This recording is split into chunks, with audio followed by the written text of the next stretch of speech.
لو مهتم بالجديد والمفيد في عالم التطبيقات اشترك في قناتي وأنا هقولك وظيفة كل تطبيق، مزايا وعيوب.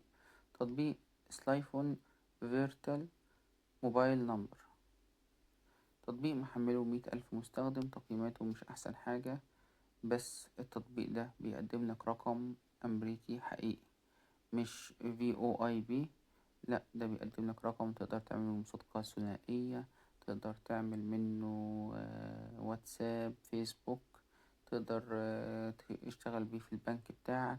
كمان الخط دوت ممكن تستخدمه لمدة 3 شهور ب3 دولار، أو ممكن تستخدمه طول السنة برصيد 1000 وحدة ب30 دولار بس. طبعا التطبيق ده مش مجاني عشان الناس اللي داخلة ومتصورة ان التطبيق مجاني. لا، التطبيق مش مجاني، بيديك رقم أمريكي حقيقي تقدر تستخدمه داتا وإنترنت في أي دولة في العالم بباقات كويسة جدا وسعرها كويس جدا لو انت من الناس المسافرين أو اللي انت عندكم شغل في كذا مكان. كمان التطبيق دوت بيخليك يبقى عندك خصوصية لو انت ليك أعمال خاصة خارج شغلك الأساسي، فتقدر تعملها بتليفون شخصي مش معروف بالنسبة لبقية الناس اللي بتستخدم تليفونك الأساسي. طبعا التطبيق زي ما قلنا محمله 100,000 مستخدم، تقييماته كل الناس اللي بتقيمه تقييم مش كويس بتقيمه على أساس إن هو مش مجاني، لكن في الاستخدام الفعلي أنا ما شفتش حد اتكلم بعد الاستخدام الفعلي للتطبيق وقال إن التطبيق مش كويس. هو تطبيق مش مجاني، فاللي عايز يخش عليه عشان يشتري رقم أمريكي يشغل واتساب، فيسبوك، كل تطبيقات السوشيال ميديا، وياخد يجيله رسائل الاتصال اللي هي الأوتوبي والرسائل بتاعت الأرقام السرية عشان يفعل التطبيق، هيجيله على التطبيق دوت بمنتهى السهولة.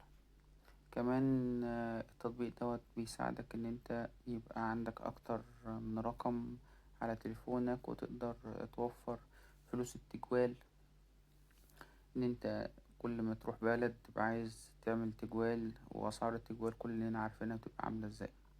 فالتطبيق ده هيوفر عليك كتير جدا من اسعار فلوس التجوال، خصوصا وان الاسعار ثابتة وتقدر تتأكد من قائمة الاسعار قبل ما تشترك في التطبيق. فلو انت مهتم او انت بتسافر كتير او ان انت بتحتاج ارقام بدون ما تبقى محتاج اقامة في البلد عشان تاخد رقم محلي للبلد اللي انت فيها، فالتطبيق ده هيساعدك.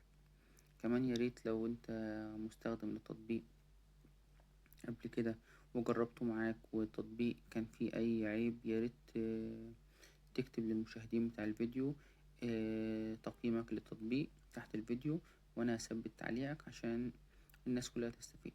وطبعا العودة هتبقى على الراوي، انت بتقول الحقيقة وتجربتك الحقيقية، عشان انا مبقاش ليا ذنب في ان انت لو اتكلمت عن التطبيق بشكل كويس او اتكلمت عن التطبيق بشكل مش كويس. لو ما كنتش عارف التطبيق قبل كده وعرفته من خلال قناتي، شير ولايك وسبسكرايب للقناة، واستناني تاني في تطبيق جديد عشان اقولك الجديد والمفيد في عالم التطبيقات. اشوفكم على خير في فيديو جديد.